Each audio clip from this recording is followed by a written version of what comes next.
এবার স্পেন ফুটবলের তরুণ তুর্কি লামিন ইয়ামালের জন্য ৩,২৩৬ কোটি টাকার প্রস্তাব প্রত্যাখ্যান বার্সার। শুনতে আশ্চর্যজনক মনে হলেও ফুটবলের ক্লাব পর্যায়ের ইতিহাসে ঘটে গেছে এমন এক ঘটনা, যেখানে স্পেনের তরুণ ফুটবলার ইয়ামালের জন্য হইচই দেখা গিয়েছে স্প্যানিশ ফুটবলের বেচা বিক্রিতে।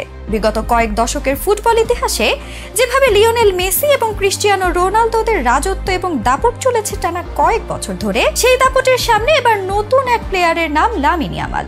একটা সময় লিওনেল মেসির জন্য বড় প্রস্তাব ফিরিয়ে দিতে বাধ্য হতো বার্সেলোনা। এবার সেসব চর্চা শুরু হলো ইয়ামালের হাত ধরে।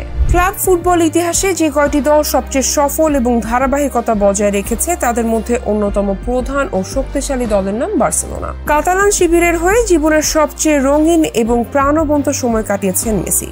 একই সাথে গেল বিশ্বকাপে তার অতি মানবিক পারফরমেন্সের জন্য তাক লেগে যায় ফুটবল ভক্তদের চোখে মুখে। তবে শেষ পর্যন্ত বার্সেলোনা ছেড়ে মেসি বিদায় নিলেও তার জায়গায় এসেছে নতুন এক খুদে মেসি, যেখানে সে তরুণ ইয়ামালের জন্য ইতোমধ্যে ৩,২৩৬ কোটি ডলার প্রস্তাব ফেরত দিয়েছে স্প্যানিশ ফুটবলার টিম বার্সেলোনা। ফলে বিগত কয়েক দশক ধরে বার্সেলোনার হাতে যে কয়েকটি সোনার কাঠি তুল্য রত্ন এসেছে তাদের নিয়ে বরাবরের মতো বন্দনা করছে ক্লাবের ভক্তরা। মূলত বার্সেলোনা প্রেসিডেন্ট জোয়ান লাপোর্তা জানিয়েছেন, ক্লাবটি চলতি গ্রীষ্মে লামিন ইয়ামালের জন্য $270 মিলিয়ন বা বাংলাদেশি টাকায় ৩,২৩৬ কোটি টাকার একটি প্রস্তাব প্রত্যাখ্যান করেছে। তবে লাপোর্তা বলেননি কোন ক্লাব এই প্রস্তাব দিয়েছিল, কিন্তু বিভিন্ন প্রতিবেদন অনুসারে প্যারিস সেন্ট জার্মেইন PSG তাদের স্টার কিলিয়ান এমবাপ্পের পরিবর্তে ইয়ামালকে দলে নেওয়ার কথা ভেবেছিল, যিনি এই বছর রিয়াল মাদ্রিদে যোগ দিয়েছেন। এদিকে স্প্যানিশ ফুটবলার এর তরুণ প্রাণ এবং বার্সার নিয়মিত প্রাণভোমরা এখন লামিন ইয়ামাল মাত্র 17 বছর বয়সে বার্সেলোনা ও স্পেনের হয়ে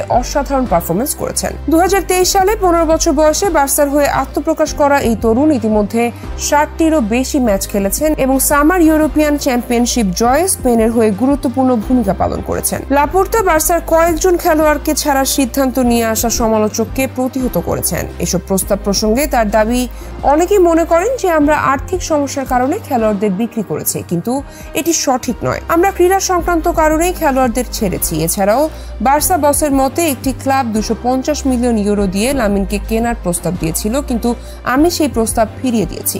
ইয়ামালের প্রতি আগ্রহের সঙ্গে তার ম্যাচ খেলার ব্যস্ততাও বেড়েছে। তবে স্প্যানিশ কোচ লুইস দে লা ফুয়েন্তের সাথে ক্লাবের বিরোধ মোটামুটিভাবে এড়ানো গেছে যখন ইয়ামাল ডেনমার্কের বিরুদ্ধে খেলার সময় হ্যামস্ট্রিং ইনজুরিতে পড়েন। বার্সা চায় ইয়ামালের ক্ষেত্রে পেদ্রির মতো দীর্ঘমেয়াদী চোটের ঝুঁকি এড়াতে সতর্কতা অবলম্বন করা হোক। ইয়ামাল বর্তমানে হ্যামস্ট্রিং ইনজুরিতে ভুগছেন এবং বার্সার লা লিগায় সেভিয়ার বিরুদ্ধে আসন্ন ম্যাচে খেলা নিয়ে সন্দেহ রয়েছে। তবে ক্লাবটি আশা করছে তিনি বায়ার্ন মিউনিখের বিপক্ষে চ্যাম্পিয়ন্স লিগ ম্যাচ এবং 26 অক্টোবর রিয়াল মাদ্রিদের বিপক্ষে এল ক্লাসিকোতে ফিট হয়ে খেলতে পারবেন। এই মৌসুমে বার্সার হয়ে 11 ম্যাচে 5 গোল করেছেন এবং 5টি অ্যাসিস্ট করেছেন ইয়ামাল। পাশাপাশি ব্রাজিলিয়ান উইঙ্গার রাফিনহা এবং রবার্ট লেভানডোভস্কির সাথে ইউরোপের শীর্ষ 5 লিগের সবচেয়ে সফল আক্রমণত্রয়ীর অংশ হিসেবে তারকা খ্যাতি অর্জন করেছেন। তবে সাম্প্রতিক সময় যেভাবে লামিন ইয়ামালের মতো তরুণ তুর্কিদের নিয়ে চর্চা হচ্ছে, তারই ধারাবাহিকতায় এবার যেন নতুন দিনের প্লে মেকার খুঁজে পেল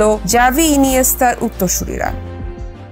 লালন ফকির ভেবে বলে সদা, লালন ফকির ভেবে বলে সদাই, ওই প্রেম যে করে সে জানে, ওই প্রেম যে করে সে জানে, আমার মনের মানুষের ছনে, আমার মনের মানুষের ছনে।